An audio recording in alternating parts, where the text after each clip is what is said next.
everybody, and welcome to Carving It Up Live right here on YouTube, as well as on Facebook, X, and on Twitch. I am Bryson Carver. Great to be with you on a Wednesday. And, you know, a lot of chaos right now going on in the NBA. We're in the final week of the regular season. It makes sense. Listen, Laker fans think I'm picking on them, which, I mean, I'm not going to say that has nothing to do with my increased discussion over the Lakers in the last week or so, but last night they get dog walked by OKC. Of course they did. They had half their roster out, and OKC is probably the best team in basketball. No problem there. But in this week's edition of Carving Up the Context, I'm going to be going after JJ Redick for how his lack of accountability himself as the head coach of the LA Lakers. Get to that. Bryson Carver, my fourth mock draft, 4.0, coming up in 30 to 45 minutes from now. You're going to want to stay tuned for that. Much more mix-up than in the last three. We're getting more and more information a couple of weeks away from the 2026 NFL Draft. Obviously not a change at the top. We know who's going number one at this particular point in time. But in terms of just kind of draft shakeup, teams looking at different needs and I thought they might be looking at potential, top 10 level prospects that are falling in the draft. Get to all of those later on today's show on my mock draft 4.0. Stay tuned for that. End of the show, sneaky big game tomorrow in New York City between the Celtics and the New York Knicks. What could be a rematch if we get this matchup in the playoffs, the second round, rematch of last year's second round matchup between these two teams. Jayson Tatum coming back to Madison Square Garden where he tore his Achilles a year ago. Why this is a huge game for Tatum and maybe a bigger game for the Knicks and the Celtics. Get to that at the end of today's show. But first, it truly is the story that will not end, is the Milwaukee Bucks and Giannis Antetokounmpo. Now, Shams Charania, a couple days ago, wrote an article, detailed article, talking about the dysfunction Milwaukee, inside the fractured relationship between Giannis and the Bucks. So it's not going well. And it talks about how Giannis has 1 foot in, 1 foot out. We've talked about in this show, like, dude, commit. Are you a Buck, or are you kind of in the stage of your career where I've already got a championship, won multiple MVPs, like, I'm still in the prime of my career. I'm starting to, injuries are coming with greater regularity. This is year 13 for Giannis. He's a very physically dominating athlete, and those tend to age quicker than those who aren't as reliant on their physical abilities, which is why LeBron James is a freak of nature. Maybe go compete for championships elsewhere. Miami, Minnesota, Golden State, any of these destinations, the Knicks, any of these destinations. And Giannis has been indecisive in this entire process. And it discussed how the team doesn't have an identity. Bobby Portis is like, we don't have an identity. There's no sense of urgency. It quotes Bobby Portis directly. The key area of the article that has everybody talking and has me just scratching my head, like, what is going on? This is exact quote from Shams' article. We know Shams Charania, right? Here it is. The morning after the Bucks turned a double-digit lead into a blowout road loss in Chicago on March 1st, so a month ago, Doc Rivers, head coach of the team, Doc Rivers called for a team meeting. If the Bucks were to rally into a play-in spot, this week was most critical. The Bucks next faced a shorthanded Boston Celtics team in Milwaukee on a back-to-back set March 2nd before a pivotal contest against the Hawks. Rivers, who won an NBA title as the head coach of the Celtics in 2008 and will be enshrined in the Naismith Memorial Basketball Hall of Fame later this year, started the meeting by imploring his players to look up his resume. 6 people in the room told ESPN. So it stopped right there. So not sure how many were a part of this meeting. 6 ain't a small number. It ain't 2. It ain't 6. Imagine some, if not all, are players. Here's what Doc Rivers told, according to 6 people, here's what Doc Rivers told the team in the meeting. Quote, I took teams to the playoffs and to the championship that weren't supposed to. I thought this was one of them. Either you're with us or you're against us. If you're not playing hard, we're not playing you anymore. I know everything that goes on in this building. End quote. The article goes on. Rivers showed clips of forward Kyle Kuzma's mistakes in recent games. Kuzma was a DMP coach's decision later that night in the Bucks' 27-point home loss to the Celtics, first DMP coach's decision of Kuzma's career. The session was among a number of instances that rubbed large parts of the locker room the wrong way and continued the theme of a season-long disconnect between Rivers and the players, according to team sources. So that's what we've got. And just thinking in my head, and listen, I'm going to talk about JJ Redick in about 20 minutes or so on Carving Up the Context. Stay tuned for that. I think JJ with the Lakers has taken little to no accountability for the Lakers' recent struggles. Get to that. But JJ years ago, if you remember, back when he was on ESPN prior to taking the Lakers job, JJ used to play for Doc, obviously, back in LA with the Clippers. And he lamented the fact, man, Doc never takes accountability. It's never anybody. It's always somebody else's fault. It's never on Doc. And there appears to be a lot of truth to that in this article, which we have no reason to believe it's fake. A, it comes from Shams. B, Shams said, yeah, I have 6 people who talked to me and said, this is what happened. I'm amazed because Doc in Orlando, that's where he started his coaching career. Not a ton of success, had Tracy McGrady, blew a 3-1 lead one time, fine. Goes to the Clippers. This is when the Lob City Clippers, here they come, Chris Paul, Blake Griffin, DeAndre Jordan. And they've got Jamal Crawford. And their playoff resume with Doc Rivers, right? 2014, losing 6 games to OKC in round 2, including a devastating collapse, if you remember, in that game 5 in OKC in that series. 2015, one of the worst. 2015, they have a 3-1 lead on the Houston Rockets. Lose game 5, no problem. Game 6 back at Staples. They have a 19-point second half lead. Harden gets benched. And the Rockets make a comeback to beat the Clippers in that game. They end up winning game 7. So that's a second blown 3-1 lead in the career of Doc Rivers. 2016 and 17, they're kind of ravaged by injuries. Fine. Fast forward now to 2020. In the bubble, Clippers are, along with the Lakers, the overwhelming favorites to win the NBA championship. And we're thinking, oh my gosh, Battle of LA. Even if it's in the Disney World bubble, we don't care. We want a 7-game war between LeBron and AD's Lakers and Kawhi and Paul George's Clippers. Well, LeBron and AD did their job. They got their team to the Western Conference Finals in dominant fashion, I might add. The Clippers up 3-1, blow double-digit leads in each one of the last 3 games. 17-point blown lead, if I remember correctly, in Game 5. 19-point lead in Game 6, and a blown 15-point lead in Game 7 to blow a 3-1 lead. Doc Rivers gets fired by the Clippers, goes to the Sixers, never got to a conference finals. Gets hired by ESPN for a broadcasting job, then gets hired by the Bucks mid-season because they fired Adrian Griffin after a hot start. I think they were, 30-13 or something? But hey, their locker room problems and what have you. Let's bring in Doc, and the team's just gotten worse. Some of it's not Doc's fault. Some of it is injuries to Giannis, to Damian Lillard, to a mismanagement of assets by the Bucks front office. But this is now 4 destinations, and what is mind-blowing, you might have noticed I skipped the Boston aspect of his career. Like, Bryson, you talked about Orlando, the Clippers, the Sixers, Bucks. Why didn't you talk about Boston? I don't want it. Listen, he had to do something right in order for the Celtics to win the title in 2008, get back to a Game 7 of the finals in 2010. But his exact quote, according to Shams, I took teams to the playoffs and to the championship that weren't supposed to. So the lineup that had Kevin Garnett, who's one of the 20, 25 greatest players ever, probably 25. Paul Pierce, who's a finals MVP and a Hall of Famer in his own right. Ray Allen, one of the 5 greatest shooters of all time, and Rajon Rondo, one of the greatest playoff-performing point guards in NBA history. Those teams were never supposed to win a title. That 08 Celtics team that dominated a Kobe Pau Gasol Lakers team in the finals in 08 took them to a Game 7 where Ron Artest has hit a dagger shot off a Kobe Bryant assist to beat you in LA. Those teams weren't supposed to make the finals. Those teams had no business going deep into the postseason. I've never seen a coach, folks, live off the success of one championship, a championship you were expected to win, more than Doc Rivers. Again, this man has KG, top 25, 30 player ever. Paul Pierce, finals MVP, the truth. Rondo, playoff Rondo. And Ray Allen, one of the 5 greatest shooters in NBA history. All-time 3-point leader before Steph broke his record in 2021. Yeah, that team, I took teams that were never supposed to win the championship or get to a finals. And this just, again, it's yet another example of the dysfunction going Milwaukee. I'll be honest, folks. And we haven't even discussed the fact that Giannis wants to come back, play the final, 3-4 games of the Milwaukee Bucks season before the offseason begins, because obviously the Bucks aren't going to be in the play-in.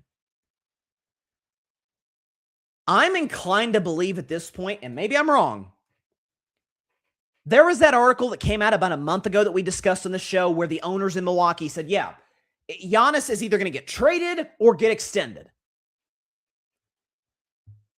I think it's far more likely that the former is the option, that they trade him.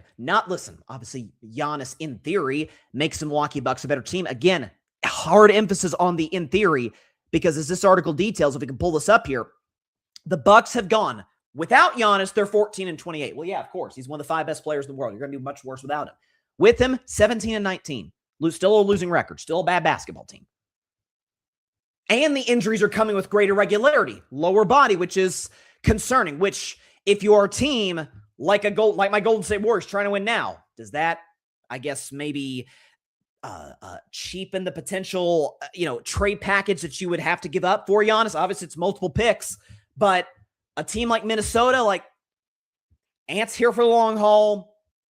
We don't feel like we have quite enough to get to the next level, as evidenced by back-to-back Western Conference Finals losses in gentlemen sweeps.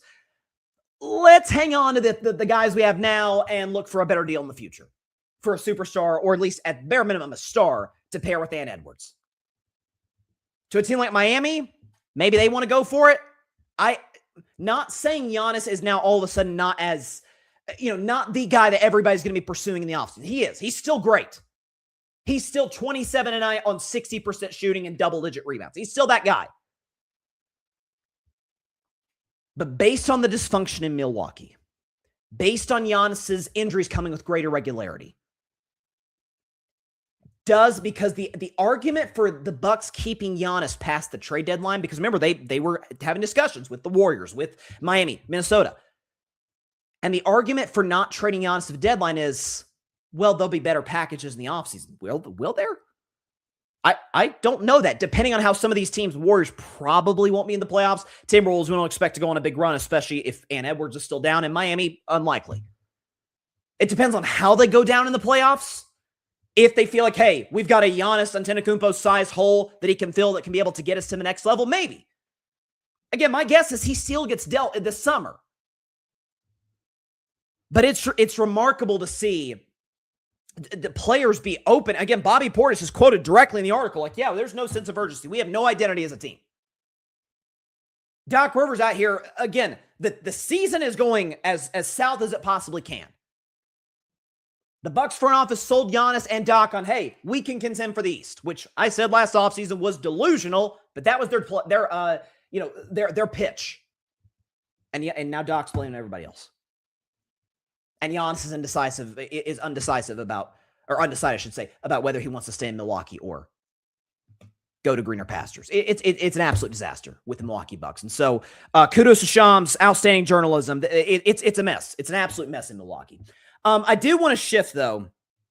Again, mock draft coming up in a half hour or so. Very, very excited about that. I do want to shift to, speaking of not necessarily dysfunction, just bad upper front office management. That would be my beloved Boston Red Sox. So, listen, this segment that I've been planning to do over the last couple of days, it's been softened slightly based on the fact the Red Sox won last night, and then earlier today got a shut up 5-0 W over the Milwaukee Brewers. Like, it's softened the Sox. Okay, they finally won a series for the first time in 2026. That said, they're still 5-8.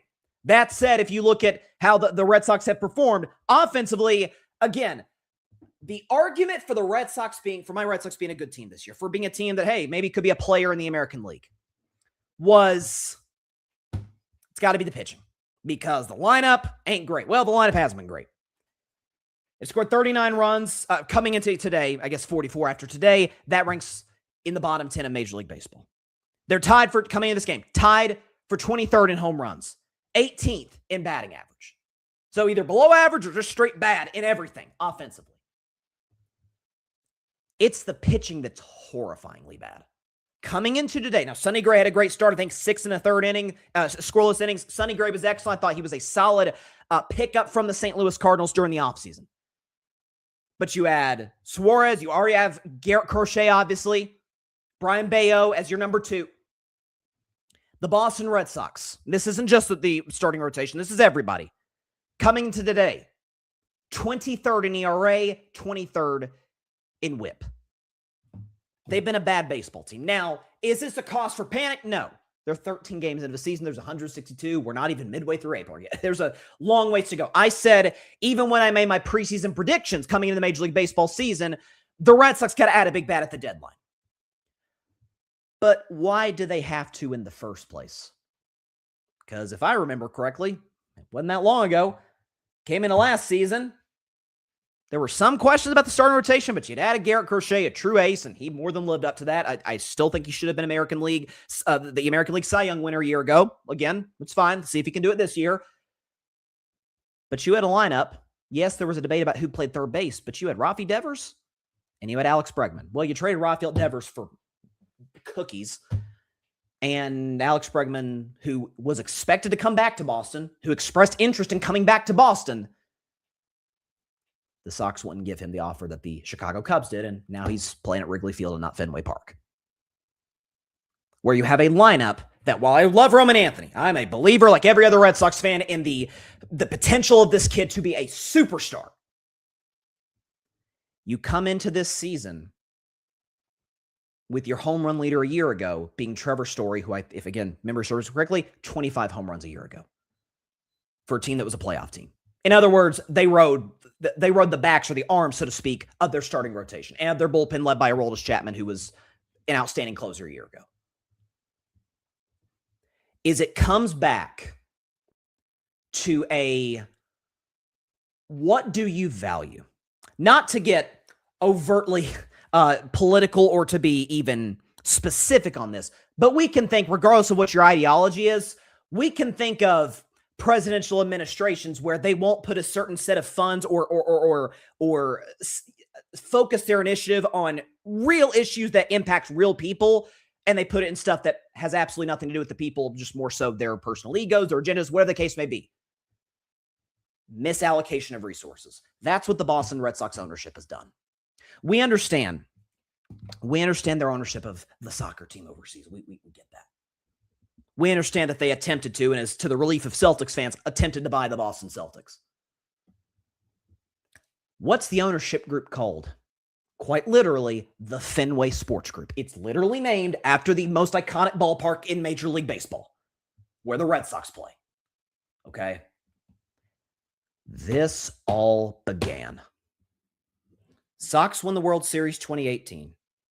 We're by far the most dominant team in baseball season long. It was, 108 wins. You cruise past a great Yankees team. You cruise past a great Astros team who was probably still cheating at that point, but still. And then you cruise past the Dodgers in 5 games in the World Series. You lost 3 combined games all postseason. Rolled to a World Series. Come back in 2019, injuries, team doesn't really click. You go 500. Okay, down season. It happens. And the Boston Red Sox thought it a better idea to trade the guy who had won American League MVP the previous year prior to 2018. They thought it a good idea to trade for Mookie Betts. And what they got in return was nothing. Alex Verdugo, fine player, nothing special. Remember Jeter Downs? Remember he had that, I think he might have had a walk-off against the Yankees. Is Jeter Downs playing for the Savannah Bananas at this point? Where'd he go? Nothing became of that kid. Yeah, meanwhile, Mookie Betts has won 2 World Series championships with the Dodgers.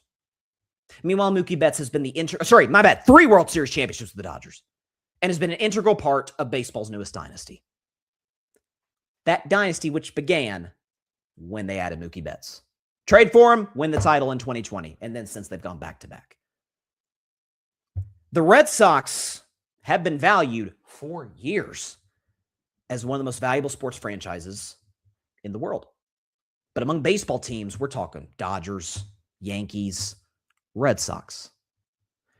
I think the Yankees have had a misallocation of resources over the last few years, but more so in terms of team building, not in terms of spending money. They've added aces. I think in terms of their lineup, they're way too reliant on the home run ball, as is evidenced by every single postseason. Some of it comes down to the fact that Aaron Judge is one of the worst playoff performers among superstars we've seen in recent memory. But the Yankees spend money. God knows the Dodgers spend money. Philadelphia, the Chicago Cubs, they'll spend to seed the Boston Red Sox. Listen, I was born in 03. They obviously broke the curse in 04. So for my whole life, essentially, the Red Sox go from being on the cutting edge of analytics. I say all the time about before everyone gets defensive in one way or the other about analytics. You're an idiot if you don't use analytics. You're also an idiot if you use them too much, if they make every single decision for you. I think the Dodgers are kind of the model for that right now. Theo Epstein, the Red Sox, the Netflix doc talked about it. Like, they were ahead of the game on many of these advanced metrics that we think of as commonplace today. And they spent money, and they were able to add players to help them win the title in 2004 and then in 2007. 2013 was kind of a weird, I don't want to say fluky run, but 2013 was just about getting Bobby Valentine out of the clubhouse. Bring in some vets, and then they end up winning the title. 2018, you spent money. You developed your farm system well. You had obviously guys like Betts, Xander Bogaerts, Rafael Devers was a young player, but you spent money to get JD Martinez. You went after Chris Sale the year prior. This was an aggressive front office, hell-bent on winning. Since that 2018 World Series title, what's happened? Missed playoffs, kind of made a weird fluky run to the ALCS in 2021. Missed playoffs out in the wild card round of the Yankees last year. That's been the Boston Red Sox. So in the last, 7 years, they've won 2 playoff series. One of them was a wild card game against the Yankees in 2021. Then they beat the Tampa Bay Rays in the division series, lost to Houston in 6 in the ALCS. This penny pinching, this misallocation of resources, and again, we're early in the season, but it's the principle. It's the idea that baseball doesn't have a salary cap, and clearly the Dodgers know it. And the Yankees have known it for a while. The Phillies, the Cubs, they'll spend money. Red Sox, take it or leave it. Rafael Devers, who needs Rafael Devers? I don't know. He's the best power hitter in your lineup by far. Who needs Alex Bregman? I mean, what is he, a World Series champion? Great veteran presence, and our lineup changed completely. Our offense changed completely when he came back from injury last year. Who needs him? He's with the Cubs now. So to see this penny-pinching front office manage this franchise, this once-proud franchise the way that they have. 21st century, no one's got more titles than Boston. Probably will be surpassed by the Dodgers in the next 3 to 4 years, if I had to guess. The resources that LA and Boston's got, not that different. Both have incredibly rich ownership groups. The Dodgers will go out of their way. This is why when everybody just kind of out of nowhere, when the Dodgers survived that unbelievable World Series against Toronto last year, and it's like, oh my gosh, the Dodgers are winning baseball. I'm like, well, A, they could have lost like 7 different times to Toronto in the World Series, and B, don't get mad at the Dodgers for doing their jobs. Listen, I understand if you're a Cincinnati Reds, a Kansas City Royals, a Tampa Bay Rays, Colorado Rockies, and you just don't have the money that the Dodgers got. I get it. It's got to be about farm system. It's got to be about making moves at the trade deadline to put together a team. And again, you can go on deep runs in the playoffs. I mean, freaking Arizona Diamondbacks made a World Series a few years ago. I mean, like, it can be done. But if you are a big market franchise, you have an obligation to your fan base and to your organization, to your players, to put together the best team that can win right now. The Sox have the pieces. Sox definitely have the rotation. Again, I talked about coming into the season, one of the reasons I was so optimistic about Boston is that if you combine the starting rotation for this year, if you combine last year's ERA, combined ERA for those starters, would have been the best in Major League Baseball a year ago. Based on, again, Sonny Gray looked good today, and Sonny Gray is what, the 4 or 5 starter right now? If the rotation bounces back, which I think they will, they're too good not to. Roman Anthony does what I think Roman Anthony's capable of doing. That's being an MVP candidate this year. What about everybody else? What about the fact that outside of him, again, I like Willie Abreu. I like these guys. Not much power in your lineup. I don't think you should go in the other direction like the Yankees have it. It's all power and no base running, no just getting on base consistently. But especially at Fenway, you've got to have power. Those great Red Sox teams, the early 21st century, what they have? They had David Ortiz and they had Manny Ramirez. Like they had guys who hit the ball to Fenway, hit the ball, in the case of Manny over the monster, in the case of Poppy, the iconic home run, obviously in 2013 against the Tigers in the 8th inning into the bullpen. So, but nice, 2-game winning streak. Nice. Finally won a series. Took us this long. And by no means am I saying the season is over. By no means. But the cheap nature of this front office drives me and every other Red Sox fans crazy. You know how I know that? Because on Sunday, on Easter, everybody's in a good mood on Easter, right? You lose to, oh my gosh, crap. Who'd the Red Sox lose to on Sunday? Oh, it's going to drive me crazy. Crap. Who'd they lose to on Easter? The Padres. Yeah, they lost 2 of 3 to the Padres. Lose to the Padres on Sunday.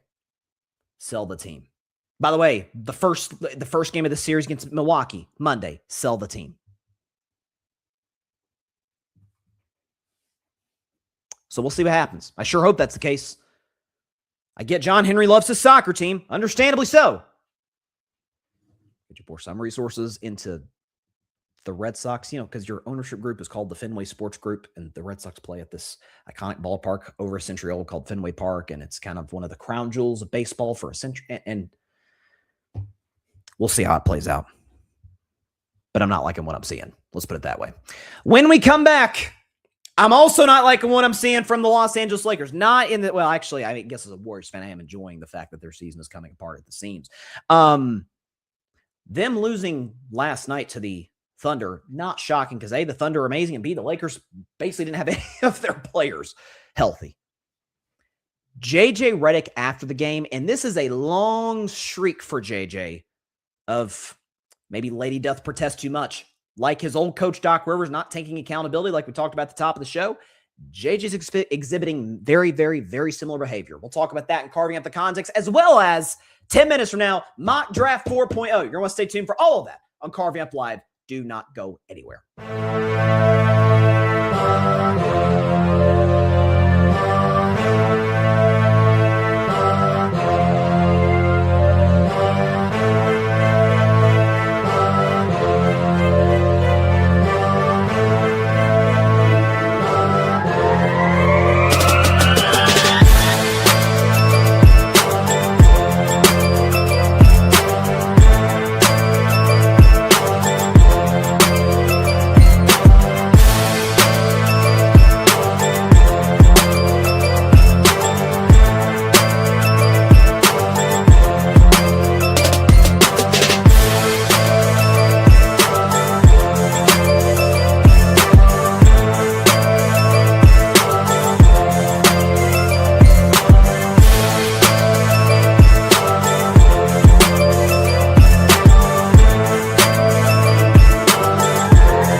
Back to Carving Up Live. I appreciate everybody for stopping by on a Wednesday. So before we get to carving up the context and my frustrations from afar watching JJ Redick, check out our Carving Up merchandise. Scan the QR code, top left corner of your screen. We'll take you to the website. Again, spring is upon us, right?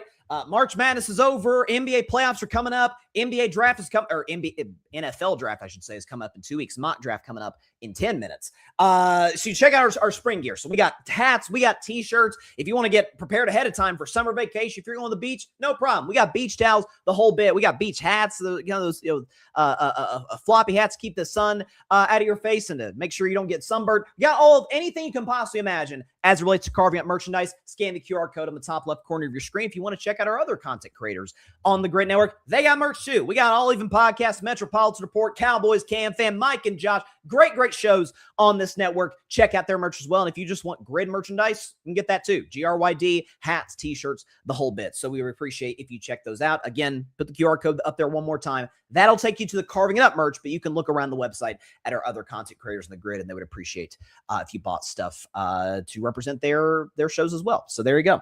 All right. So, we did Carving Up the Context on Monday, which we very rarely do. Because we didn't do the show last week, I did want to do the Jay Nivey story.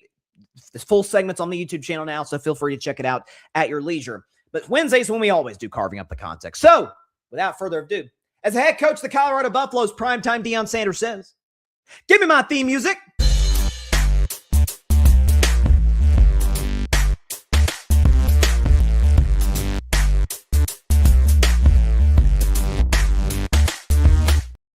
On this week's edition of Carving Up the Context, I want to talk about JJ Redick, the head coach of the Los Angeles Lakers, who coached an LA team, again, who was missing LeBron James, Luka Doncic, Austin Reeves. They're three best players by far.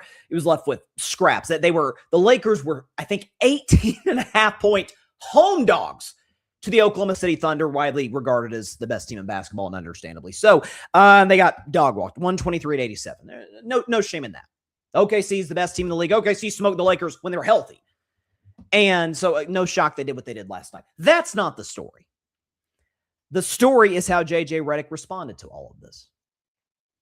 So there were multiple moments throughout the basketball game in which JJ Redick was seen, I think, doing his job, coaching the guys hard.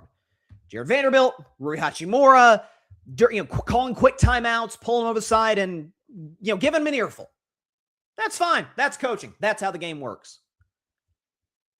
It was how he responded to questions about those incidents with the media that I took exception to. So we're going to play 3 separate clips, all of them relatively short. JJ Redick, first clip, discussing pulling getting up under Jared Vanderbilt's skin during a timeout. JJ Redick on Jared Vanderbilt. Just the confluence of things. Again, it's nothing personal with him. Not normal stuff from my end. Okay, so basically saying that I can be at times a little hot when I call timeouts and getting on guys. Okay, confluence of things, a little vague. Okay, that's fine. Talking about pulling Rui Hachimura. Here you go. I just called the early timeout because Rui didn't do his job, and so took him out of the game. Okay. And then this is what he said regarding DeAndre Ayton and his struggles during the game yesterday against the Oklahoma City Thunder. Take a listen. He's had trouble catching the ball. So we've ran a bunch of plays for him. He's just had trouble catching the ball. And, I don't know if that's the passing or if it's, him trying to get position. He hasn't been able to catch the ball. Okay. So we gave it to you right there. Being a little passive aggressive with Vanderbilt and full-blown taking shots at Rui Hachimura and at DeAndre Ayton. I want to say this in the front end. From an X's and O's perspective, I don't think you'll find 5 or 6 coaches smarter than JJ Redick. He exhibited that in his time at ESPN before he got the Lakers job, on his podcast, which I love, by the way, The Old Man and the Three. And then he did the podcast Mind the Game with LeBron. Now LeBron's doing it with Steve Nash. It's a great podcast. JJ knows X's and O's as well as anybody on planet Earth about the game of basketball. But how many times have I said this exact quote? I'm just quoting him directly on this show. Steve Kerr, he's pretty good, right? 4-time champion. He's done all right for himself. Steve Kerr, I think referring to Pop, Greg Popovich, and Phil Jackson, arguably the 2 greatest coaches ever, has said on numerous occasions, coach the NBA, 10% of its X's and O's. It's like the opposite of the NFL. NFL, any schematic advantage you have of the opponent can be the difference in winning and losing. NBA certainly helps. Not really going to be the difference over an 82-game regular season. The playoffs, it can be. In regular season, not really. The other 90%, managing personalities. Kerr said that many times. Now, Kerr is, because Steve with the media, which is important, because Steve with the media in general is pretty mellow, is not somebody who's going to yell and scream and pound the desk or chastise a reporter for a bad question. Or Steve's gotten this reputation, I think, for Steve's a nice guy. Steve's chill. Let me tell you something right now. This is the same Steve Kerr who provoked Michael Jordan into punching him when they were teammates with the Chicago Bulls. The famous story. Discussed in The Last Dance, like Jordan let his emotions get the best of him, but Kerr was kind of egging him on. This is the same Steve Kerr who in 2016, the iconic, it's literally over my shoulder. Remember the Steph shot against OKC? At halftime of that game, Kerr and Draymond were on the verge of legitimately fighting. Had to be pulled back. Kerr, pardon the expression, pardon my French, can be a bit of a hard ass with the Warriors in practice and at times during the game. He coaches them hard. You will never hear Steve Kerr. Think about all the incidents that the Warriors have had just with, and I love this man, Draymond Green, who at times has been a headache. He's been far more productive than he's been a headache, but at times has been a headache for the Warriors. The incident with Nurkic, Sabonis, even Jordan Poole, which I sided with, didn't necessarily side with Draymond punching Jordan Poole, but in the entire situation, I sided with Draymond. It was so did the Warriors that traded Poole and extended Draymond. What has Steve Kerr done at the podium? if Draymond's committed, or when he got ejected a couple of years ago in a big game against Orlando. Literally left Steph in tears on the court. Kerr would go to the media. Yeah, Draymond messed up. He knows he messed up. Love Draymond. We're going to move forward as a team. Didn't rip him. Didn't chastise him to the media. Didn't say, oh gosh, Draymond just can't control himself. Meanwhile, JJ Redick for far less. Yeah, DeAndre Ayton, man, he's struggling to catch the ball. Rui Hachimura, does the man even know what he's doing out there? JJ Redick's Achilles heel, because it ain't just the X's and O's. JJ Redick can coach. Like, I laughed at people a couple years ago. Why would you fire Darvin Ham for JJ Redick? I'm like, because Darvin Ham can't coach, and JJ, pretty good with the X's and O's, has a relationship with LeBron. I think it'll be solid. He'll get the most out of them on the court, and that's been the case. But think about last week. Where did the Lakers season, not that they were going to do anything anyway, but where did their season officially die? Last Thursday against OKC. Not just because they got clobbered by the Thunder, but because they lost Austin Reeves and Luka Doncic for an extended period of time. Luka will probably be back for the playoffs. Austin, I highly doubt it. It's a 4 to 6 week oblique injury. He was asked, JJ, about keeping the guys in the game because they were down 31 at the half. Like, barring a miraculous comeback, and I didn't even think OKC was playing their A-plus ball in the first half, just watching it. So just have a good 6-minute stretch, and you've got the game in hand, which is essentially what OKC did. He was asked, why'd you keep Luka and Austin Reeves in the game? He's like, well, I've seen teams make runs and whatever, and Luka looked like he tweaked his hamstring a little bit early in the game, and then he injured his hamstring. JJ was like, hey, Luka said he was fine. Okay. Not taking accountability for the Austin Reeves injury bugged me. Because his explanation was, well, the medical staff cleared Austin. Austin was able to go out there and play. The medical staff said he's good to go. Great. It's your call as a coach whether he plays or not. Now, Austin Reeves is the second best player, or second best scorer in the Lakers, third best player. You're down 30. Austin's obviously banged up. The game is over. Take him out. To use Steve Kerr as another example. Again, I think Steve is one of the 5 best coaches in the league and one of the 15 greatest coaches, maybe 10 of all time, for a number of reasons. When was Steve Kerr and the Warriors most criticized for playing a guy injured? Kevin Durant. 2019 Finals, Game 5, Warriors are down 3-1. Their season's on the brink. KD, we're not really sure if that calf is healthy. Medical staff clears him. Kerr starts him. Early second quarter, KD blows his Achilles. Kerr took the blame. Kerr said, hey, medical staff cleared him. We played him. Bob Myers, the GM, was in tears after the game. They took accountability. What's going to, because Redick's in for long. Redick's a young guy. He and Luka are who the Lakers are building around moving forward. If nothing else, what's going to hurt JJ? Lack of reining in his emotions. If you look at the last 10 NBA champions, there's one guy that I would consider kind of at times a difficult personality to deal with. Go from 2025 on up. Mark Dagnall with the Thunder, pretty even-keeled guy. Manages the personalities in OKC. Joe Mazzulla, listen, we look at him as I look at Joe Mazzulla as the Dan Campbell of the NBA. Joe Mazzulla is not out here crushing his players after the game. As a matter of fact, it's kind of the opposite. Michael Malone, now the new head coach at UNC. It was reported that had the Nuggets not won the championship in 2023, he'd have been gone. A couple years later, they're having an excellent season. They fired him with 3 games left. Just couldn't handle him anymore. Kerr, we know about Kerr. 2022. 2021, Coach Budenholzer. Didn't think he was the greatest coach ever. Not someone who's going to lose his mind on his players. Coach him hard, not lose it. Not diss them to the media. Vogel, same thing. Nick Nurse, same thing. Kerr, Ty Lue. Last 10 NBA champions. With the exception of Michael Malone. You got some coaches that are like, we're not sure about them. Coach Bud, Nick Nurse, guys that are good coaches, successful coaches. Michael Malone, guys I think are great coaches. Ty Lue, Steve Kerr, Joe Mazzulla, I think is a great coach at this point in time.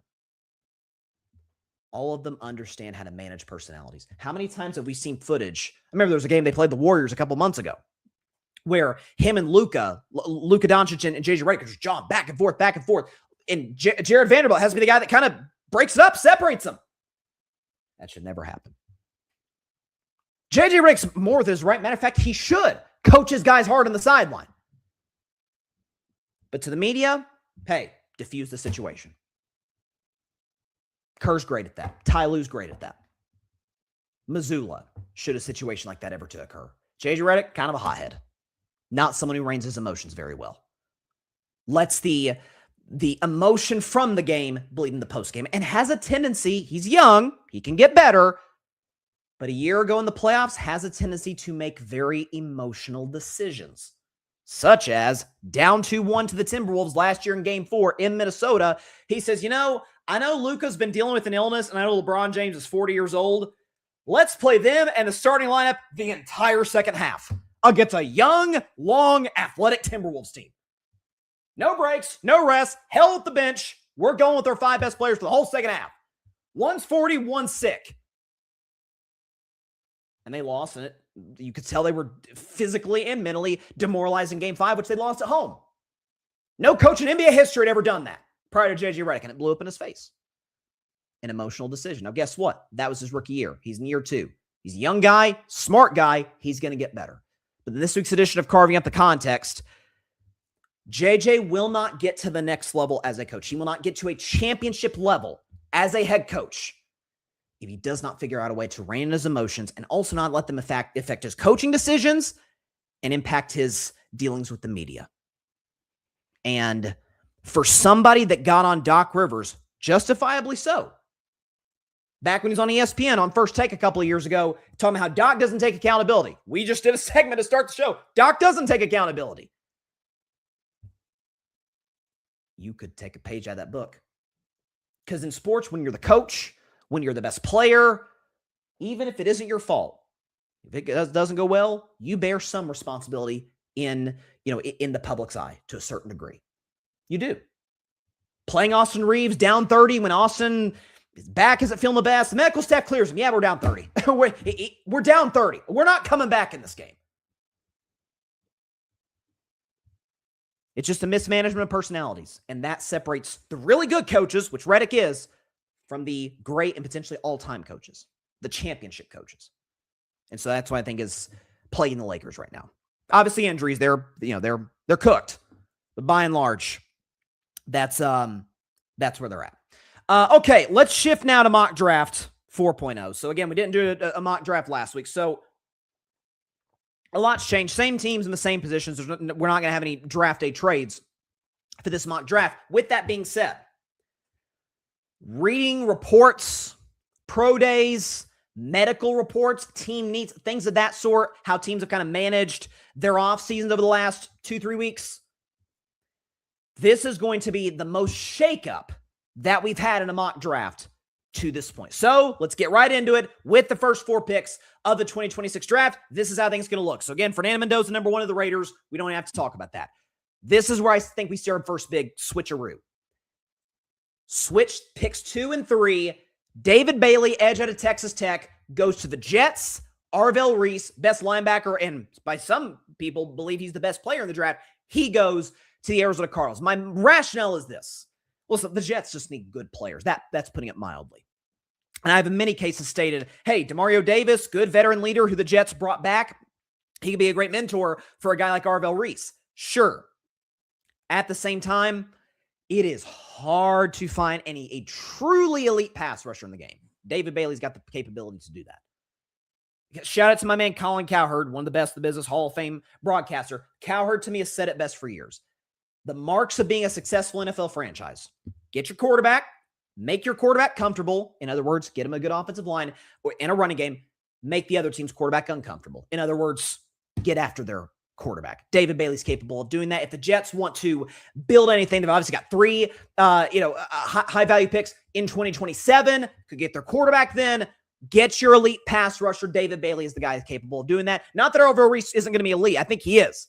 Cardinals need a linebacker. He's the best player on the board. He goes at number 3. And Jeremiah Love, again, we haven't changed on this at all. He goes number 4 to the Tennessee Titans. Get Cam Ward a legit running game and let Robert Saleh take care of the rest defensively in the draft. Francis Mauigoa, again, this hasn't changed at all. He goes number 5 to the Giants. A little bit of a change here. I got Mekhi Lemon, who's really rising a lot of people's boards. Mekhi Lemon going to the Cleveland Browns. Cleveland's got to draft a skill position player at number 6. I think they go with Mekhi Lemon in that spot. Mansour Delaney, number 7 pick, out of LSU going to the Washington Commanders. Listen, many believe that Jermon, including myself, by the way, that Jermon McCoy out of Tennessee is the best corner in this draft, but there's a lot of concerns with his health, with his leg.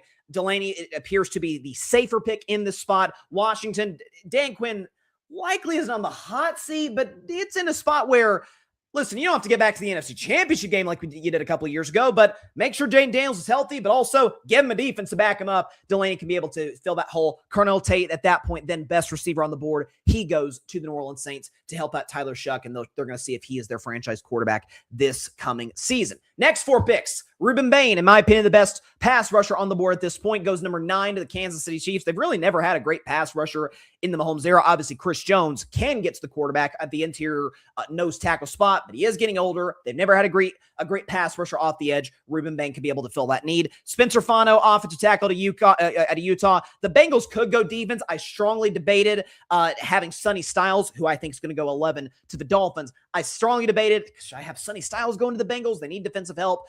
They also need to keep Joe Burrow healthy. And Spencer Fano's a guy, tackle out of Utah, who can be able to help do that. Bengals have bonded a lot of offensive lineman draft picks. They hope they don't do that this go around. Sonny Styles, I think, is the best player on the board at this point. He goes to the Dolphins. Jeff Hafley's a defensive guy. Caleb Downs going to the Dallas Cowboys at number 12. Again, I've seen Downs go as high as number 7 to the Washington Commanders, which I think if I've had him going there in a mock draft, if he falls to Dallas at 12, it's a gift for the Cowboys. He's the best defensive back in this draft. He can be able to play some corner. Obviously, he's a great safety out of Ohio State. This would be a gigantic addition. To me, if there's one, the more I think about it for Dallas, do they have a great pass rusher? Obviously, now that they traded Micah Parsons, no. But they've been able to add Quinn Williams. They added Rashawn Gary from the Packers. It's at worst a passable defensive line. The back end is atrocious of the Cowboys defense. Caleb Downs can be able to help fix that hole. He's a great player. I think he has tons of potential. Next 4 picks.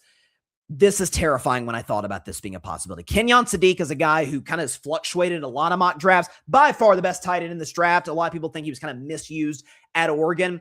If you put Kenyon Sadiq with the Los Angeles Rams, now we don't know what's going on with the Puka Nacua situation. That might impact the Rams making this pick. Let's say Puka's ready to go.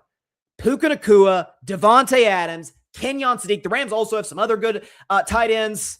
You've got Kyron Williams running the football. The Rams are going all in, on the draft on, being able to win a Super Bowl and what could be Stafford's final season with him still playing MVP caliber ball. I don't have them going DB in this situation because I kind of addressed it. Trent McDuffie, Jalen Watson. Let's go in and get another pass catcher for Stafford, make his job easier.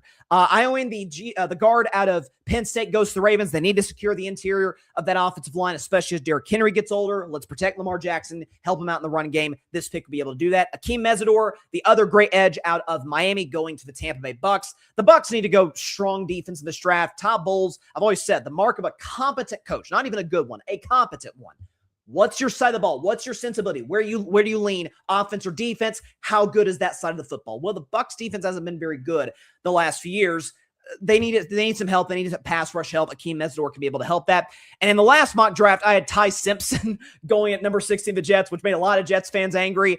Again, so much of this mock draft process is partly what I think the team should do, partly what I think the teams will do based on how well run they are or not. Jordan Tyson at this point would be the best wide receiver on the board. It's probably not going to be for Geno Smith moving forward, even if, Aaron Glenn says Geno Smith's going to take him to the promised land, which he might not be wrong. Just that promised land is going to be the first overall pick to draft Arch Manning next year. But Jordan Tyson, very, very talented wide receiver. Jets need weapons. He goes number 16 to New York. Next 4 picks.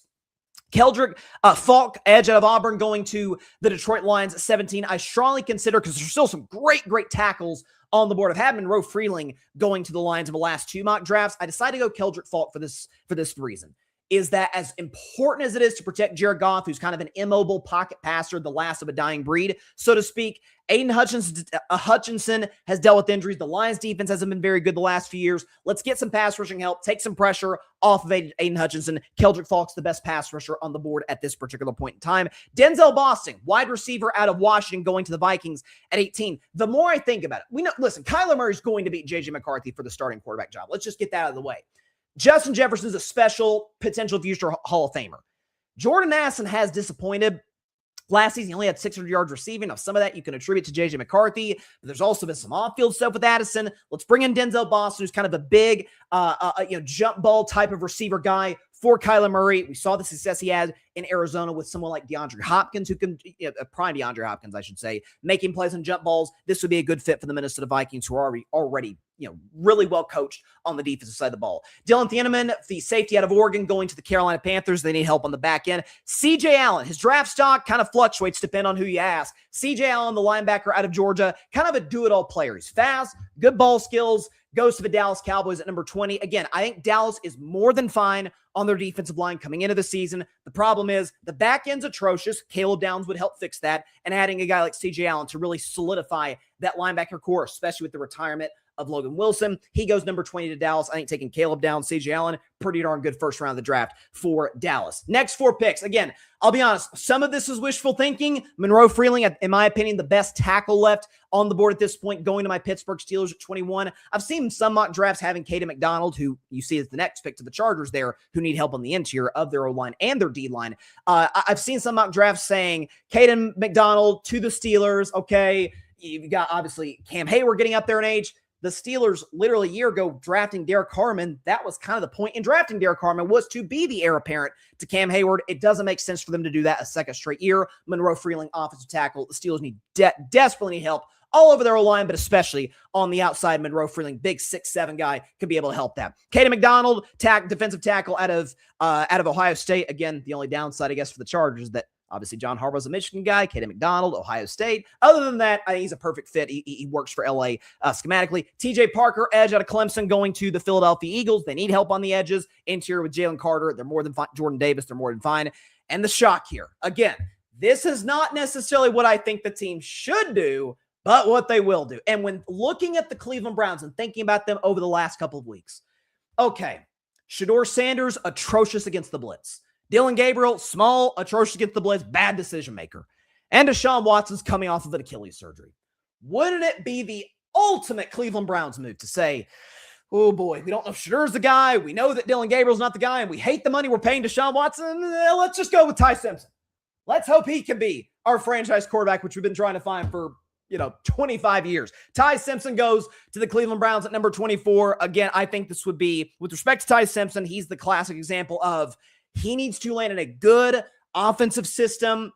If the Rams took him like in round 2 to back up Stafford and be their apparent, like, okay, it's McVay. Maybe this makes sense. If he goes to the Browns, God bless you, brother. It's not going to go well, but it's the Cleveland Browns. Nothing would shock me. They go Ty Simpson and just shake up everything in Cleveland, Ohio. Next 4 picks. Cassius Howell, whose draft stock is rising, edge out of Texas A&M. He goes to the Chicago Bears. Chicago really, really needs help on the interior of their O-line after the retirement of Drew Dahlman. But at this point in the first round, unless they want to reach on somebody, I think at this point, let's just go with the defense. Chicago needs help on, in terms of their front 4. Cassius Howell, big, strong, fast guy off the edge, can be able to help them out. Omar Cooper Jr., who I've had in my first 3 mock drafts, going at number 30, first to Denver, and then the next 2 to Miami after the Jalen Waddle trade. But I think at this point, if you're Buffalo, listen, we need to upgrade our defense. Yes, we can do that over the ensuing rounds. But a guy like Omar Cooper, who's the best receiver in the draft at this point, we've added DJ Moore, we like our tight ends, and we've got an offensive coach, right? Be able to get promoted, to being the head guy. Omar Cooper Jr., wide receiver out of Indiana, works for Buffalo. Give another weapon to Josh Allen. Caden Proctor, tackle out of Alabama, goes to the Niners. This is the perfect heir apparent to Trent Williams, who may or may not be a Niner this year. I would be shocked if this isn't the final season of his future Hall of Fame career. Caden Proctor's of Niners. Let's protect Brock Purdy. Caleb Lomu, tackle out of Utah. The Texans are praying the draft breaks this way without them having to make a trade to get an offensive lineman. My guess is Houston, one of the stronger candidates in terms of the bottom of the first round to make a trade to be able to protect C.J. Stroud in a big pivotal year for him. Caleb Lomu, the other tackle out of Utah, goes to the Houston Texans. And the final 4 picks, how about this? The guy who's fallen the whole way, we'll get to him in a moment, but his teammate, Colton Hood from my Tennessee Volunteers, he goes to the Kansas City Chiefs. Big press corner playmaker, could be able to, had multiple defensive touchdowns for a Tennessee that otherwise was atrocious last season. He was the only bright spot. Kansas City obviously has lost multiple defensive backs, including the All-Pro Trent McDuffie. Drafting Colton Hood, the Chiefs have been really good at drafting DBs over the years. This could really help them. Max Inachor, the offensive tackle out of Arizona State, going to the Dolphins. Again, we know the Dolphins to a certain degree are tanking. And taking a guy like Sonny Styles with the 11th overall pick helps Jeff Hafley's defense. You don't want to leave Malik Willis out there to dry, right? Being able to bring in a tackle, add to your offensive line, whether it's for Malik Willis or for a quarterback you draft next year, let's make sure that this guy's life isn't a living hell in the pocket. Let's add the best offensive lineman on the board at this point. Zion Young, back-to-back mock drafts. I have him going to the New England Patriots with the 31st overall pick. And Jermod McCoy, who is the biggest enigma of this first round of the draft. I think he's the best corner. Again, it's not just my Tennessee bias. I think he's very sound. He's a playmaker, good in man-to-man coverage. I think he's somebody who can be an elite corner in this league. The knee injury does concern people. He goes to Seattle. You pair him up with a guy like Devon Witherspoon. Holy moly. You're talking about a potential Legion of Boom right there again with the Seattle Seahawks recreating that. So that's how I like my mock draft 4.0 is the big shocker, Jermod McCoy falling all the way to the final pick, going to the defending Super Bowl champion, Seattle Seahawks. And also another shock, Ty Simpson going to the Browns. It's not a knock on Ty Simpson, I swear. I don't view him as highly as Orlovsky does, but I hope for the kid, I hope it doesn't happen this way. But my last 2 mock drafts, Ty Simpson goes to, I think, indisputably the 2 worst run franchises in the NFL. The Jets in my previous mock draft and the Browns in this one. Neither would shock me. The only reason I didn't have him going to the Jets in this one is the more I thought about it is, okay, the Jets have multiple first-round picks next year. If they shock people and win 6 games and don't have the first pick, they could trade those potentially if they like somebody a lot at number 1 or number 2. Let's go on all into the defense with drafting a David Bailey, who I think is a slightly better player, a slightly better fit for the Jets than Alvaro Reese, who I think in his own right is excellent, was awesome at Ohio State, can be able to get to quarterback in his own right. David Bailey, best pass rusher in the draft, going to the Jets. And again, for Alvaro Reese to the Cardinals, it makes a lot of sense. All right, we're going to take a quick break. When we come back, last thing before we get out of here, Jayson Tatum has been balling as of late. Looks great. A big game for him, but more in terms of big picture playoffs in the Eastern Conference for the Knicks and for the Celtics. Talk about that in just 1 minute on Carving Up Live. Don't go anywhere.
Back to Carving Up Live. Appreciate everybody for stopping by on a Wednesday. We'll be back again on Friday at 6 p.m. Eastern, 3 p.m. Pacific time to discuss, I think, a couple of really fascinating games for very different reasons, one of which we're about to talk about in just a second. You got Celtics Knicks, which we're about to discuss, and then again, what could be, I don't think it is, but there's a chance, the final Steph Curry versus LeBron James matchup that we'll ever see.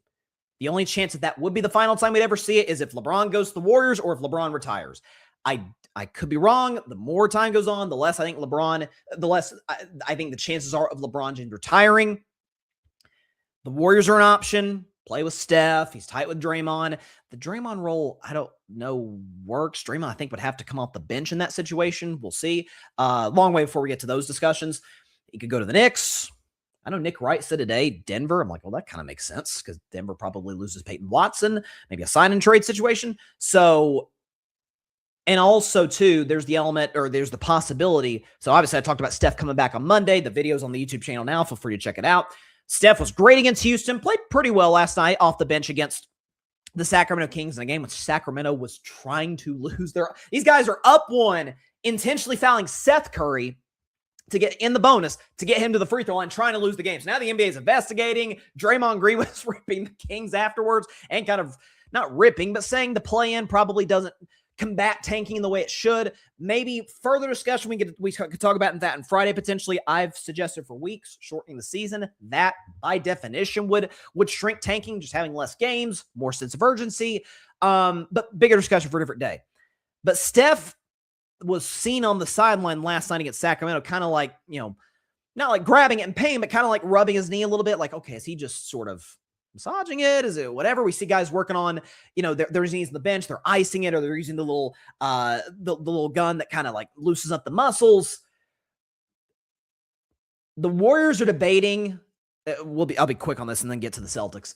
The Warriors are debating whether to play Steph because they got a back-to-back coming up, home against the Lakers, on the road against the Kings. Which game, because they're not going to play Steph back-to-back fresh off a knee injury. Which game they're going to play him in.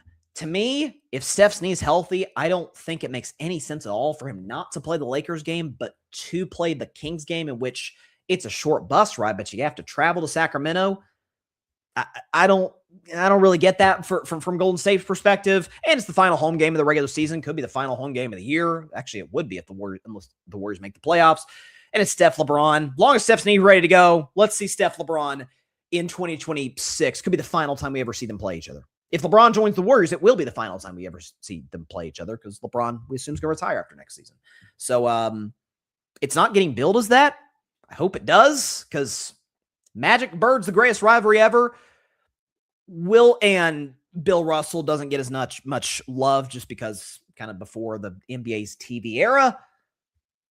So in the modern era, Magic Bird's the greatest player rivalry and Steph Bron's number 2, indisputably. This could be the final time we see them play each other tomorrow. So I'm going to enjoy it. Hope Steph's ready to go. Bron should be ready to go. Hope Steph's ready to go. We could see a real classic tomorrow night at the Chase Center. So hoping for that for sure. But the game we're going to see before that is a really important one between the Boston Celtics and the New York Knicks. So I'm going to start this by discussing Jayson Tatum, and then going the bigger picture for this matchup. So the Celtics won last night over the Charlotte Hornets. Really, really impressive win. And Tatum was talking about after the game, or was asked after the game by the Celtics media, hey, your next matchup, you're going on the road to Madison Square Garden, you're taking on the Knicks. And of course, this is the first time you're playing at MSG since you blew your Achilles in game 4 of last year's second round in that arena. And this is what Tatum had to say in response to that. Jayson, are you looking forward to Thursday? No, not really. Well, I mean, I know, but it's like, have you thought about it? Have you pointed to that date? Like, have you kind of envisioned what you're going to think about when you walk in there? I mean, yeah, I thought about it. I'm not like thrilled to go back and play there. Last time I played there, obviously it was a traumatic, experience for me. Obviously I knew at some point I would have to, get over that hurdle and, play there again. So it's going to have to be this Thursday, but it's not like I'm thrilled about it, but it's part of it. I decided to come back and play, so, not necessarily like skipping certain games. I can't play back-to-backs right now, but, I decided to come back and play, so just another game on the schedule. So he kind of, at the end, it's just another game on the schedule. But at the beginning of this answer, he's like, it's not looking forward to it because, and he said it's traumatic, which you get. It was literally just 10 months, or I guess 11 months ago, that Celtics are playing a big game. Tatum is balling after struggling the first 3 games of that series. He's got 40, I think it was 46. He's going crazy against the Knicks in a game the Celtics have to win, blows his Achilles with 3 minutes left in the game. And he thought, I'm sure, and I'm going to be out for all of next season. Thank God, due to modern medicine, due to Tatum's commitment to the rehab, and due to the fact the Celtics are legit players in the East, he's back and playing excellent basketball. The last 5 games show what Jayson Tatum's done. He's been excellent, not quite A+, 10 out of 10 Jayson Tatum, but 8.5, 8.75, 8.75 out of 10, like 25 and 10 is 7 assists. He's been rebounding well since coming back. 48% from the field, 40 from three, free throw percentage, 76%. That's got to get better. But Joe Mazzulla's playing him 34 minutes a night. So about not what it'll be in the playoffs, but like, he trusts Tatum to play long stretches of basketball, which is great to see. And again, recoveries from an Achilles injury in recent years. I think Kevin Durant is the first time that we were like, oh my gosh. Now Kevin had an extended recovery time because of the pandemic and everything. But KD comes back. We're like, oh, he's back to being KD again. Some of the numbers say KD's better post-Achilles than he was pre-Achilles.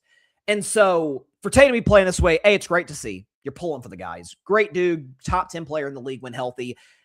But what I think about more so for this game, and I think coming back to MSG before the potential playoff matchup is going to be great for Tatum psychologically. I think, unless the Cavs run down the Knicks, which I don't think is going to happen in the East in the standings, they're a game back. I don't think they run down the Knicks. It looks to be brewing to where Boston's going to be the 2, Detroit's going to be the 1. We get a Boston and New York Knicks second round rematch from a year ago where it was Celtics, the defending champions. I think I had the Celtics in, did I have them? I think I had them in 5. I had them in a gentleman's sweep. Turns out they got beat themselves in 6 by the Knicks. And before people say, oh, Tatum went down, they were down 2-1 when Tatum went down, A. And B, they were going to lose game 4. They were up, the Knicks were up 9 points 3 minutes ago. So the game wasn't over. But with Tatum going nuclear, and the Knicks were shooting like 60% from the field in the fourth quarter. Like they could not miss. They were not going to lose that basketball game. And therefore, the series. They're up 3-1. I don't think they were going to blow a 3-1 lead. I'm really genuinely, listen, should the Celtics be the favorites out of the East? If Tatum is 90%, yeah, they should be. They're the last Eastern Conference champions to win the NBA title. Jaylen Brown's having a first-team All-NBA type of season. Mazzulla's done an unbelievable job. They made some good acquisitions at the deadline. Celtics are legit. They can absolutely win the championship. I'm not denying that. What I am a little bit not offended, I'm not a Knicks fan. I did pick the Knicks before the year to win the East, and I'm sticking to it, is how folks are just kind of dismissing last year. Folks, the Knicks went into Boston, into the TD Garden. Well, the Celtics shot poorly from the 3. The Knicks didn't shoot much better, if you look at the numbers. Do you trust in the final minutes of a playoff game Jayson Tatum, or for that matter, Jaylen Brown, or Jalen Brunson? Who do you trust? And for the fact that Mazzulla's obviously a better coach than Mike Brown, so much of what has plagued the Knicks in the playoffs, attrition. Guys ran out of gas because, as we all know, Tom Thibodeau does not believe in a bench. Mike Brown more so. Mike Brown, most coaches believe in a bench more so than Tom Thibodeau. So Jalen Brunson, Cat, Anunoby, Hart, these guys will be fresher, ready to go as over the course of the playoffs, second round, Eastern Conference Finals if they get there. Is that this Knicks team was about to go up 3-1, did go up 3-1 right when Tatum went down a year ago. When the Celtics, with a better roster than they have this year, with a healthier Tatum pre-Achilles, was the odds-on, overwhelming favorite by many. Oh, they're going to come out of the East again because they were the defending champions at that point. We're going to get Boston out of the East and probably OKC out of the West. Is that these playoff games, so often, unless you're just a dominant, sweeping the floor with everybody, and I think Boston's a great team. They're not that great. So much of it comes down to the final minutes. Can you close? I trust the Knicks more in those situations. I trust Jalen Brunson more than I do Tatum and Brown. I do. I have reason to believe that. We saw it a year ago.